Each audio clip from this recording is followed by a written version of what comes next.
So many of us are trying to climb these mountains by ourselves. My name is Deke Letson. My MOS was a 35 Golf. I was an imagery analyst. I was deployed to Baghdad, Iraq. Spent 10 years in the Army. Even though I was an imagery analyst, my two deployments, my second deployment, I was on a personal security team for a 1-star and a 2-star general. And so just because you have an MOS doesn't mean that that's actually going to be the job that you're doing over in combat. When you get out of the military, there's really no transition. Well, at least when I got out in 2012. My contract was up and it was just, well, see you later. I was too big of a man to admit that I had a problem with anything. I thought that I could just muscle through it like the military taught me how to do. Even in the hardest of times, just keep pushing. I self-destructed. I caused a divorce, not intentionally, just with, just by not being a big enough man to say, hey, I need help. I didn't necessarily know that I needed help. I mean, people told me that I had PTSD. People told me that I was different when I came home, but to me, I couldn't see any difference. So when I went to the VA, if I'm there bright and early at 8 a.m. or whenever they open up, and they type my name into the computer and they say, well, you don't have a claim for PTSD. I was at rock bottom, didn't have any family around, but the only thing I did have was the GI Bill. So I walked into Red Rocks Community College. I had no clue what I was going to do. They said, well, have you ever heard about wilderness therapy before? By the end of the day, I was signed up for both programs.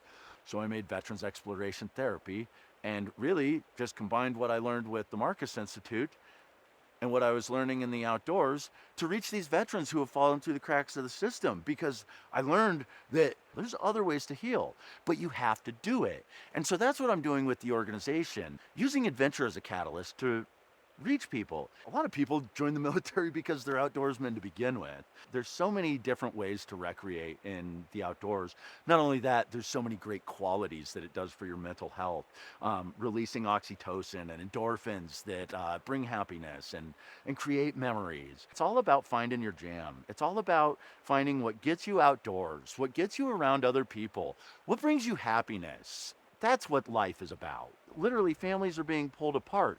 And instead of waiting until it gets to that point that it's just beyond repair, why don't we get them out in the wilderness, working together, creating memories together, learning new skills together, get them around other veterans who and family members who are going through the same stuff, who like the same things. If somebody has a close support member that they'd like to bring on one of our trips with us, they can absolutely bring them. We try to teach them how to recreate properly and safely in the wilderness, but then another piece that we try to do is we really try to turn that back to their personal healing as well, to push past their fears, to push past their barriers, to push past what's holding them back, but then on the flip side, to trust, because you need somebody on the other end of that rope to catch you when you fall. Because we all fall.